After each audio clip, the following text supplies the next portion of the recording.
Говорить о Дауре, наверное, я слаб для этой истории, говорить об его творчестве, о том, как он умел писать, говорить, жить, наверное, это мне не дано. Скорее всего, это дано тем людям, которыми смогли его оценить. Но мой подход к этой истории был тот, который, так называемый, знаете, ценности. Оставить те ценности, видение того, чтобы наше поколение молодое, вот, как сказала Циза, умели читать, их привлекло.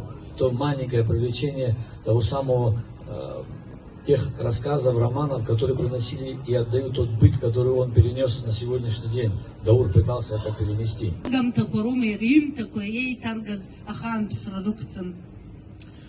Братка